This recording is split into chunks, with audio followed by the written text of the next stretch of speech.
Ahoy! You are live and on board with Tony Milazzo, and my special guest out here on the water today is Itchy Tommy Otis. How are you, Tony? It's great to be here on the dock with you. I feel like I'm on the waterfront with all the construction going on.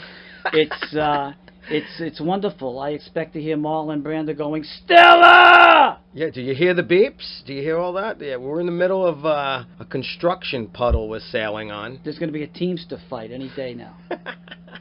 How did you like the motorcycle fight in Waco, Texas, by the way? I didn't even hear about that. Wasn't it? It was a refreshing... I live under a rock over here on the water. Well, I'm watching CNN, and there's a big motorcycle fight in Waco, Texas, which I find to be refreshing, since it's not a tragic black shooting from the cops, or it's not news from the Middle East. To me, it felt good to see white people, white-on-white crime, and motorcycles. It took me back. It was a nostalgic moment. But the motorcycle guys are always fighting. They just gave it some publicity this time? Yes, and I thought it was refreshing. It was like watching Donna Reed or Father Knows Best.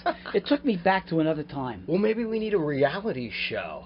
Just the bikers, following the bikers around. Well, I think Sons of Anarchy goes real. I think we had that with the father and son that couldn't get along, and they made $700 million. Oh, that's right. That's right. We don't want to make more of them rich. But it's great to be here. Thank you. I love the yacht. The yacht is beautiful. Oh, thank you. You digging on this? I'm digging this. This is a whole thing. I took a Dramamine. Did you? Yes, because, I get dock sick. You get when I'm tied up and everything, I'm very fragile. You have any more of those Dramamine? I could use one of them. No, you said Dramamine. I take a Dramamine every day because, there's two kinds of Greek. I'm Greek Orthodox. You are? Yes, that's off the docks. I always thought you were Paisan. Off the docks. I always realized off you're Greek. The docks. Off the docks, not orthodox. Off the docks. Orthodox. And with me, it's Dramamine, not Dramamine, because it's drama every day. It's drama. Drama. I need that just to put up with this Hollywood bullshit. It's really, the Hollywood thing is, let me tell you how hard it is to break into show business. For you young people that want to know, you have to work for free just to earn the right to be underpaid. Ain't that the truth? It is the truth. And I started late in life. I started at 52. 52? Now I'm 58 now. So it's never too late to live your dream. Yeah, I held up well. Because I'm so You've been doing this forever. No, I'm such a greasy Greek that my skin held up like it's armor rolled every day. They say the Asians age well, but it's really, the Greeks. Yeah, no, you look fantastic. Yeah, it's all the olive oil. You're like 35, aren't you? I'm 35 plus. 35 plus? Yeah. Yeah, I'm going to have to start telling people. I was at 29 plus, and I'm going for 39 plus. I'm going to start telling I'm held together with Polygrip and hairspray. It's my beauty regimen. It's that dippity-doo you're using. Right? Yeah, I'm on that George Hamilton, I can't believe it's not butter thing. It looks good, though, like that, all slick back and buttery. I really live in 1974 every day. Yeah, you are very retro. I am. You're very retro. Because that's where I come from. That's where I come from, too. That's it. That was the pinnacle time for me. Oh, yeah. I like to think of myself as... Saturday Night Fever style, or... Well, that's what I've been hearing, but I like to think of myself as the new Mannix. Oh, yeah? Yeah, sure. Who doesn't love that? You're a good bad guy. I'm a good bad guy. Let's talk about the bad guy stuff. Now, you've done a couple of films. I've done very well. Bring Tommy Otis up right now on Google if you don't know who he is, because this guy acts, he does comedy. I started in the reality I started in the automotive business, and at the age of 12, I was born in Mineola, Long Island, New York, and I was raised in Baldwin, Long Island. And oh, really? My father had a store in Bedford-Stuyvesant, Brooklyn. Uh-huh. We're Greeks. He's a homeboy. We're Greeks, and you know what they say about Greeks? There's two kinds of Greeks. Oh, yeah. Greek gods and goddamn Greeks. But my father had a little... Don't drop the soap, either. Hey, oh, ouch. But, we're finger puppets. But my old man, he had a store in Bed-Stuy where he sold peanuts. He was a peanut vendor. And he was ashamed of his heritage, because my name is really Athanasios Boniotti Spiliotis. So they changed it to Tommy Otis. But I grew up in Long Island, and I knew at 12 years old that I was coming to Los Angeles, where I was going to pursue my dream of hot rodding and custom car painting and pinstriping, and I did exactly that. I came here at 22. I didn't know anybody, and I did. I made it big nationally and internationally in hot rodding and pinstriping, and I fulfilled all my dreams, and I guess I did a lot of things. I mean, it's not just one thing, but the biggest thing I did was to have one hot rod that made it on 12 car magazine covers, and I was the star of a TV show called Car Warriors, which was one of those episodic reality shows where we had to build a car in 72 hours, working on sleep deprivation, and with all the other takes, we were up for a good 95 to 100 hours, and that was real. Yeah. And I was I was the protagonist. Yeah. And in 1978, I'm sorry, in 2008, I'm sorry, when the economy cratered, so did my business, because it was really a business built on disposable income, hot rodding and stuff like that. Yeah. And my wife, Yvonne, who I've been with for 20 years, is the force behind the horse. She saw me going into a depression, and she said, "You're a funny guy. Why don't you go into comedy?" And I did, and I took a comedy course with Jerry Corley, and he taught me structured comedy, because it's easy to be funny, but it's not easy to be a stand-up comedy. Oh, and it's one of the toughest beasts there are. And I've never really mastered it the way I'd like to. Yeah. But a lot of people, like Brian Marnock was the first, and God, he's like an insult comedian. But they saw me as... With Don Rickles? He's like a Don Rickles. He's from the He's from the Valley. Italian. I'll think of it later. But they saw me more as a character, a television movie type character, than a stand-up comic, and I didn't see that myself till later. And so I got to work in front of live audiences and get some background in comedy, and then I met Stevie Mack, my good friend, and he's a true, genuine friend in comedy. I like Stevie Mack. Stevie Mack I love, and he's a good friend to this day. He's like a brother. And through him, we developed a trio called the Mack Pack, and we did a Las Vegas review type thing where I was the white, it was the reverse of the real Mack Pack. I was the white Sammy Davis, and he was the Dean Martin, and Trey Love was the Frank Sinatra type. And long and short of it was, I found my niche to be an actor, and I learned method acting through Roy Eisenstein here in Venice. Oh, great! And I fell in love with that. And from that, I did a lot of studying and a lot of Lee Strasberg method acting. Yeah, I went to Lee Strasberg in New York for quite some time. And I had a falling out with my acting teacher, which is not uncommon. We have creative differences, but we go back together. There's no real hate behind it. There's just creative differences. And one of the things that we fell out about was I wanted to have a beard for one of his independent films. And he says, "You can't do that. You'll look too much like Pacino." And I says, "No, please. I did all these independent films for you. Just let me develop a tight beard and put on a different outfit, because I keep looking like the same guy in your monologues and your spoken word pieces. Let me develop." "No, you can't. You look like Pacino." And I got pissed off, and I says, "That's it. I'm not doing it." So I took 6 months off from him. Right. And then I got hired by Al Pacino to be his photo double. So the universe... See how that works? Yeah, see how it works? Yeah, that's a positive thing. And Al was terrific. And I was scared to death because, quite honestly, I have a self-image problem. I felt... I didn't feel I was good enough to be his double. I felt I was okay to be myself, but not his double. And because who the hell am I? I'm a nobody who lives in a one-bedroom apartment in Van Nuys, and I have this, I wasn't quite sure of myself, and there's a big responsibility, and every New York guy looks to Al like he's the Lone Ranger to us. He's our hero. It's either him or it's De Niro, or it's for some people, for me it's Rod Steiger. For me it's Pacino and Dustin Hoffman. Yeah, Dustin Hoffman. All these guys are iconic for us. And here I am, and I get this break. And I was able to get my union card because of Al, because the movie is called Danny Collins, which is out. So I got to be his photo double, and he saw me, and I went to work every day on the set, and I wasn't in the film, but I am in the film in shots where you don't see his body, where you don't see his face. Right, exactly. But I'm an exact duplicate of him, and it's scary, and it's even scary for him. And he saw me, and I looked depressed, which I suffer from depression anyway. And he says to me, "Are you okay?"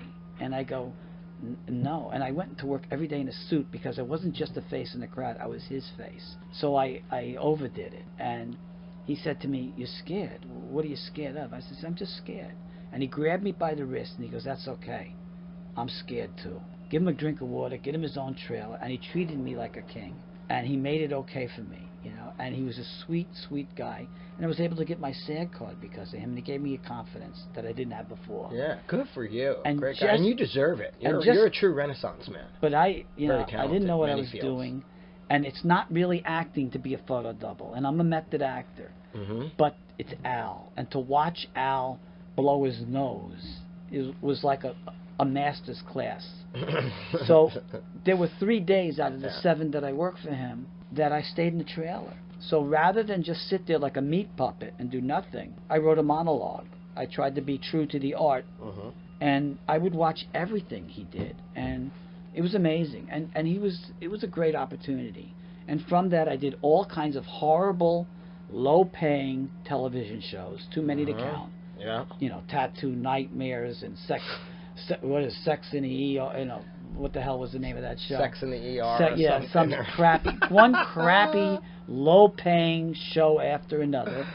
And now I got The Things We Do. The Things We Do for $1, and you go, Jesus Christ, what am I doing? You know, and I got this break where I answered, and those of you who are not in acting, what we do is we get on these casting sites like Actors Access, LA Casting, and Casting Frontier. And these are sites that you pay in to, and you get... and your agent even requires it as if they're supposed to be doing something. Yes, they have you as doing they're this supposed to be doing something. too, Only I finally lucked out and got a really good agent. Oh, did you? Finally. Because I Congrats. went through 3 agents that were crap. You say that now. I say that now. But I got an agent that cares, and that means a lot. Yeah. So I answered. So you get these submissions where you go through them and you submit yourself. You self-submit, and you look for people that look for jobs that fit your physical description. Like I'm a short guy. Al is 5'5", 5'6". Yeah.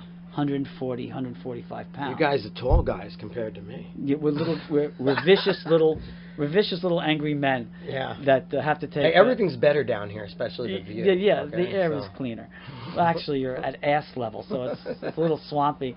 But anyway, so I was reading through my submissions, and it said looking for restaurant patrons, free, no payment. It's a free job. And a lot of us actors do a lot of free work, hoping to be seen. If you want good Italian food at a great name restaurant in Los Angeles, come to this location at the at the space station in Los Angeles, in Hollywood, which is a big casting station, casting room.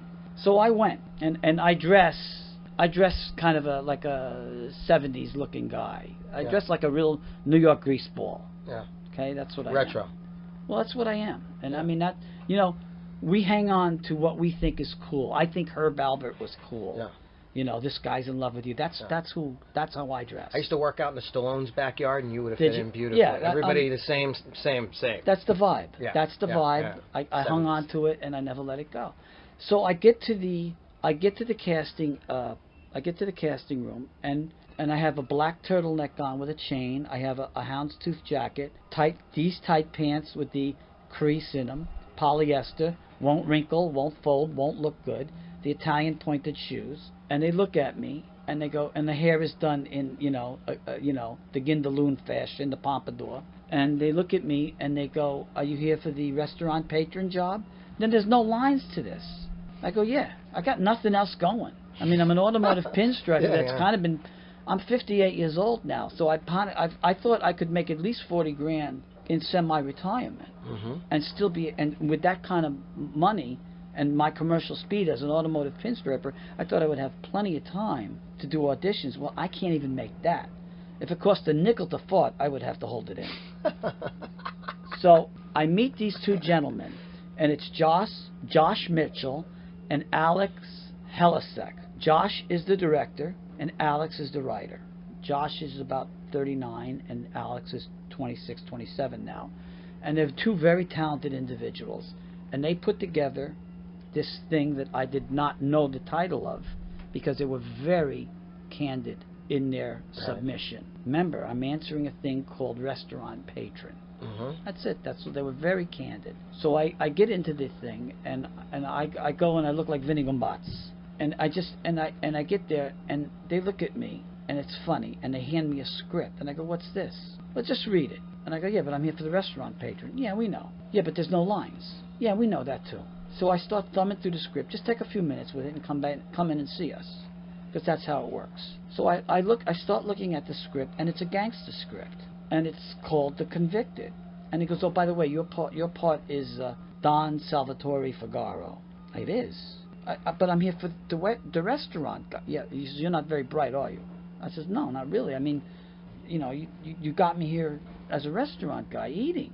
What do I know?" So I start looking, and I says, this is a gangster script. So I walk in there, and I go, "I'm confused. I thought I was here for something else." I says, "This is a gangster script." "Well, we didn't want to fill the room up with Guidos." I go, "Yeah." "Well, this is a gangster movie, and we wanted to see who came in organically. And you're it." I go, "What do you mean I'm it? You're going to be the lead in this picture." Before I even spoke, I go, "How do you figure that?" "Because you are that guy. I could tell you right now." So I started to read, and we got along really well. Josh is from Boston, and everything's funny to Josh. Everything's a joke. But he's a very, very talented filmmaker, and he's got an eye for casting. He's got an eye for cinematography.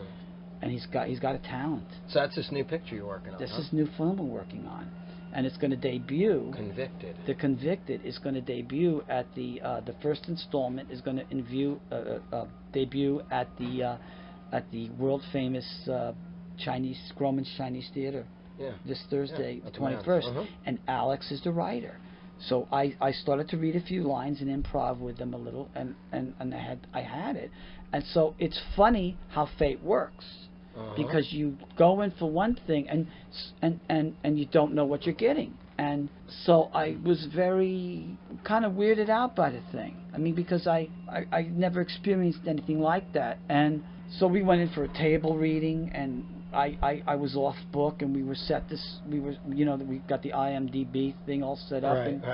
And we were set to shoot in December, and I was off book, and then we got a set back, and we shot a couple months ago, and it was very good. It was very good, and I was very, very, very honored and felt special to be part of this, and a big part of it. And this is a great starring vehicle, and God willing, if somebody likes what they see, that's where I'll get the tap. Yeah.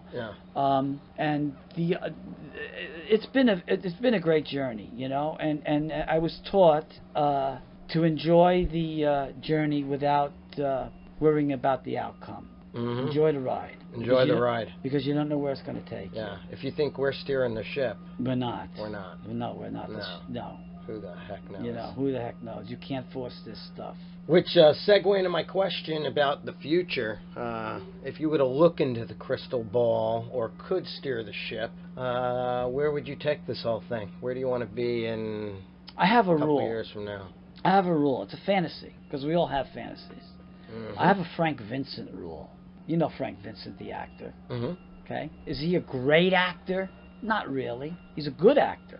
He's got 40, 45, 48 films under his belt.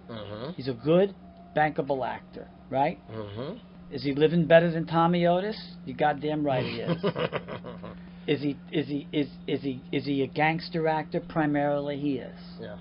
Am I typecast as a guinea gangster actor? Primarily I am. If I could have 1/8, 1/4, 3/4, 1/3 of what Frank Vincent has, I could act my way out of poverty and live better. So where I'd like to be is I'd like to move out of Venice. Move out of Van Nuys, move into Venice, pay my wife back the god-awful amount of money I owe her, even though she doesn't want it, because she's a loving... Is that the tab, or just for hanging out with you all these years? No, that's the tab that I owe her. Oh. What about for hanging out with you all these years? No, she's the loving, giving. It's the best woman I ever had in my life. She is the best thing that ever happened. She's here, but I think she's asleep. I slipped her a Mickey. I slipped her a Mickey.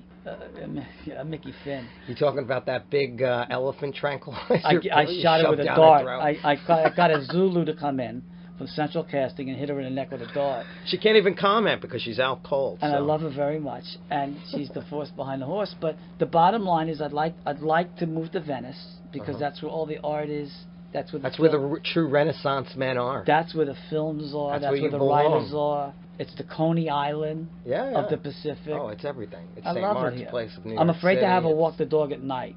Yeah. Because there's a lot of transients that scare the shit out of me, even when I'm armed and You dangerous. just get one of those big ripped homeless coats to go out and walk the dog. Ripped homeless. You know those ripped coats that the with a homeless people bazooka wear underneath it. Whatever. Yeah, they don't know. They don't know what's under there. Yeah, I don't even know what's under there.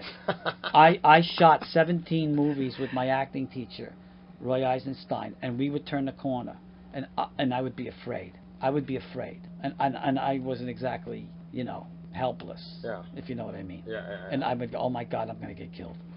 Yeah. And I look like a little. I was afraid to have this show with you because I'm like, look at how close I am to the construction zone, and they're pouring cement over here. Well, not only that, I was so afraid of you, I had to take an Imodium because I could shark, and then what do we got? Stucco.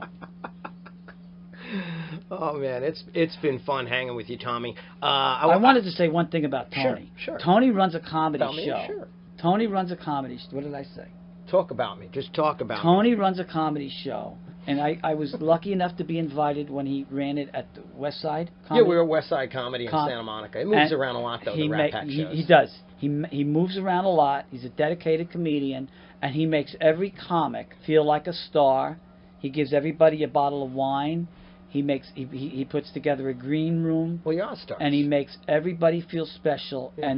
And well, you are special. And it's not many people. And not special bus special. No, it's not. It's not every maybe. person in this industry that makes talent feel appreciated, and he's one of them. Thank you. And I like to treat people how I want to be treated. And it makes a difference in how you perform. Even though I bombed that night. No, you never. I was funny as a heckler more than I was funny on stage. It was great. You had a tough job. It was a cold crowd. You had to go out and open it up. Notice I didn't. As a host, I came out. I said 2 or 3 things and just dropped it on Tommy. I was like, "This is cold. I'm giving it to Tommy." Yeah, let's give the least funniest guy the shittiest time slot. Here he is, Tommy Otis.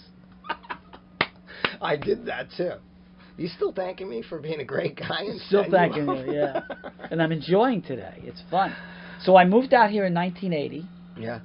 And I used to love. And you're still here. I'm still here. I came out 22 when I was 22. I didn't know anybody, and I absorbed the car culture because that's what I wanted so much. And I've done it all, and I'm building my last hot rod. And now I'm so in love with acting and hot rod and show business that acting has become the new hot rod for me. Good for you. Because it's so... And it is a hot rod. It's endless what you can do, especially as a method actor. I'm soaking it up like a sponge. I wish... And I don't think I would have been good when I was younger. younger. You said that. You have to be a sponge for method You have to be a sponge. Yeah. Everything about it is... It's not for everybody. Everything about it is appealing. Everything that the traffic will allow. Yeah. Ethel Merman. Oh, I like it. I like it. Hey, you're boating, real quick. Boating. Live and on board, baby. Live and on board. Do you have any great memories or maybe bad memories or anything about boating? Was it in your childhood? Was it in your life? Have you ever boated? Anything on the water? I do have some memories on the water. You do? My father was a World War II Greek, hit first, asked questions later father, who took me in the boat. Sounds like a sailor. No, he was a staff sergeant in World War II, got shot in the arm by Nazis, and threw me in Jones Beach. Picked me up by the... And that's how he taught you how to swim? Taught me how to swim, and I hate him for that. Fuck you, Daddy. Do you really? Fuck you, Daddy. You know what? Come to think of it, I don't forgive my Uncle Mickey for that either. He did the same they all thing in did a that lake. to us. I was 3 years old. He kept throwing me in. I was crying. I was flipping. I was drowning. Water in my lungs. And that salt water coming through the nose, burning. Why? Why did they do that? Why? Is that freaky? I hate them for that. That's how I learned how to swim. Why? I'm a damn good swimmer, though, now. I'll tell you that. But that's a different sport. Everybody who comes out on the boat, oh yeah, cruel especially parenting. my Afro-American friends, they're like, I don't swim, man. And I'm like, don't swim. That's a different sport, man. This is boating. Stay in the boat. I do have a story about boating. I do, and it involves Marina Del Rey. I lost a friend of mine named Bobby Bistang, who was an auto body icon of Glendale, California, who belonged to the Marina Del Rey Yacht Club, who took me out in the early 90s with his son Robert, and he's part of that whole yachting race thing they used to do on Tuesdays or Thursday. and he took me Wednesday out. night races, right? Yeah, Vehicles. Wednesday night races. Yeah, I used to do them. And he took me out, and he, God rest his soul, he just passed away. And I do, that was a great memory of yachting. Great. That Small world, too. That one's I know for who you, you're talking Bobby. about. Yeah, I know who you're talking about. I've raced on Wednesday nights with him. Not on his boat, but against him. He passed, yeah. Yeah. 62. Yeah. So every day above ground's a gift. Don't And he had to be a good guy. He was a sailor. He was a good for guy. Christ's sakes. Yeah, he was a sailor. He was always good to us. Yeah. So, Good stuff, Tommy. Yeah. So I'm glad you came down here. I'm glad I'm here. Thank you for having me. You know, this has been fun, huh? Yeah, I like it. We covered a few things. There was a lot more I want to cover, but you come back. Say something. Say something. Ask me something. Ask me something really deeply personal. Cover. Ask me something deeply personal. Well, okay. Deeply personal. Were you encouraged as a child to be doing the automotive stuff that you got? It's all creative, from the flames and automotives to what you're doing now. Were you encouraged or inspired at all? Well, I think my father saw that I had no academic skills at all. I quit school in 10th grade. I think I stopped learning in 8th, so I'm not academically astute, but I'm intuitively smart. So I built the model car. It was the Pie Wagon, I remember it. It was 1968 or 9. And my father goes, you know what? I really like to see you pinstripe because I think that's where your future is. Wow. And then he was the same father that signed me out of school in 10th grade, which I wish he had taken a little more time to parent me. But my father saw it in me. Yeah. And as far as the comedy goes, Uh-huh. I was just like any other kid that would perform in front of his mother and make fun of all the neighbors and put on little shows like we used to do. Yeah. And we'd make fun of the neighbors, and I'd have my mother and her Italian friend Mrs. Gagini laughing, and I'd make fun of our neighbors like Mrs. Scheinberg with the elephantitis, or Mrs. Gladstone, or Mrs. So you were encouraged. That's beautiful. Just like Billy Crystal would make fun of, just like every kid would make fun of the neighbors. Yeah, yeah. So it starts. It's in us. Yeah. It's in us. Yeah. You know. Well, you're a true Renaissance man. We try. And you're a fellow method actor, comedian. I love Strasberg. Yeah. I love him. You know why? Yeah. There's no bullshit with him. No. I feel like he's It's present. real. You're tapping in. I feel like he's present. I hate to keep using that word. Everybody's using organic, but it is. It the is word. organic. It is organic, and it's all from inside. And it's, you don't force it. You know, it has to come. It took me years to get it together. Studying the method. In the very beginning, I have somebody very special, Penny Allen, Charles Lauder. I've heard, yeah. Well, Penny and Charles had to deal with me. It wasn't working for a very long time. I couldn't use the choices. I couldn't use the moments, the people. I couldn't tap into it yet. Yeah. And she controlled it one day for me. She kept saying, "Hang in there." I was going to quit, and then one day she brought me through a few things, and I exploded. I was on fire, and then I was cold, and I was just a basket case after a half hour of it. And she said, "I just wanted to show you before you leave, don't go anywhere. That you can do it." And I stayed around, and after many years, I started to be able to tap into certain Did you do the things, memory exercise? create my bag of tricks. Oh yeah. I cried like a girl. Yeah. Like a 14-year-old girl getting her period for her first time. I cry. I still cry. Song and dance didn't work for me in the very beginning either. A lot of these exercises didn't work for me. I went to an audition a week and a half ago, 10 days ago, and I did not. I got 2 audition stories I want to share. I went to an audition, and I did not read the whole audition properly. And I went there, and they go, "So, what do you want to sing for us today?" And I go, "Singing. Who doesn't love a good song? I love a good song. What do you want to sing?" And I go, "Well, I'm really not a singer, but don't worry, you're among friends." And so I said, let's. I'm panicking. I'm getting flop sweat. I go, "Let's go with Maria from West Side Story." And I could not believe what came out of my mouth was horrible. I'm doing my cross. I'm apologizing. I'm so sorry. I said, "Don't worry, it takes a lot of." And I had to hear that condescend. "Don't worry, it takes so much courage. At least you came up here." And this just happened. This just happened. And then the other one was I did not read the audition all the way through for a paintball gun commercial. So I dressed like a gangster because I didn't bother to read it. Okay, maybe I took 1 or 2 too many anxiety pills that morning. And I showed up like a gangster, and I get to the audition, and everybody is dressed in battle fatigues. And I get there, and I'm dressed like Scarface. And I go to them, I go, "How come you guys are dressed like army men?" And I go, "Well, didn't you read the submission? This is for a paintball gun." I go, that's what you wear for a paintball gun? Fatigues? Really? That's what you wear? This is how I dress. I don't know about you. So I get there and I do. Said it, right? I do there and I do this and say hello to my little friend for the paintball gun. Have an asthma attack during the audition. The guy's hysterical, laughing, and of course, needless to say, I don't get the part, and I feel like a horse's ass all the way home. Thank you. This is a funny business. I mean, this is a shit. I mean, and you do get a lot of auditions, but there's a lot of funny crap that happens. You just have to have big shoulders and laugh it off. You can't cry about it because thick skin, my friend. Thick skin, right? Thick skin. Yeah. Huh? Yeah. You're a paisan. I love you. I'm a greaseball. I love you, Tommy. I am a greaseball. I'm glad you came out to hang. I love you. This guy can hang on the water, man. You have to. I cover the waterfront. I'm sure you do. They're pouring cement right next to us. I'm still nervous. Lee J. Cobb, my favorite. Only you and me. This is the only show, by the way, out of all these shows that was done with construction going on in the back. Is that apropos? Is that wrong? That's not wrong. You know, that's what makes America beautiful. We're always changing. Live and on board. Live and on board. Construction How about site. WPIX? To our New York listeners, WPIX, the Channel 11, a big part of our life. Captain Jack McCarthy. Are you old enough to remember that? Not really. The cartoons, he'd show Popeye. He came out, he dressed like a skipper, and he'd go, I'm a young pup. He'd come out and he'd show the Popeye cartoons, and he'd ring the bell. Bing, bing, bing. And he'd go, 3 bells, up the peen. I don't even know what that means. It's some kind of Navy talk. Yeah. And he'd throw the Popeye cartoons. And then there was Ray Heatherton, who's of course, he was the Merry Mailman. I am the Merry. His daughter was Joey Heatherton. And of course, Captain Jack McCarthy, Jesus who showed Christ, the Tommy, you're old, man. I'm 58. Shit, but I'm sure? wise because I was sick all the time. I watched a lot of TV. And Yeah. oldies, I love oldies. I love doo-wops. Oh, I love doo-wop stuff, too. You know, I love doo-wop Gus stuff, Gossard, 50s, all that stuff. Yeah. You know, All good stuff. and I want to shout out to Eugene Pitt from Herkimer and Elston Avenue in Brooklyn. All right. Jive 5. All right. And Cornelius Grant from the Temptations, and always my friend who I love, Stevie Mac. And All my right. wife, Yvonne Rose Street, who I just tattooed on my arm.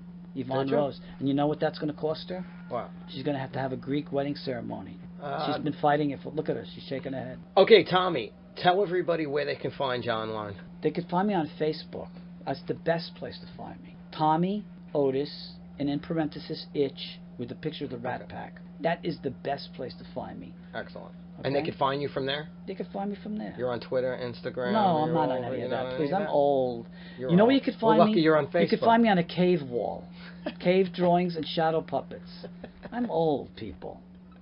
Catch old Tommy Otis. Look for him. I'm young old, though. Good luck with the new film. Thank you. The Convicted. And it's 4 parts. We just did the busted part from the FBI. I went out fighting, and they cut the best parts, but it's still very good. And then we're going to the court scene, and then we're going to go to the jailhouse scene, and then of course the early release with the contrition. So this character makes a full arc. And The Convicted by who's the filmmaker? By Josh Mitchell Mm-hmm. and Alex Hilasek, Perfect. the writer. God bless them. Thanks for being here. Thank you for having me. Okay. Tommy Otis has been live and on board with Tony Milazzo from Marina Del Rey Harbor. We're out.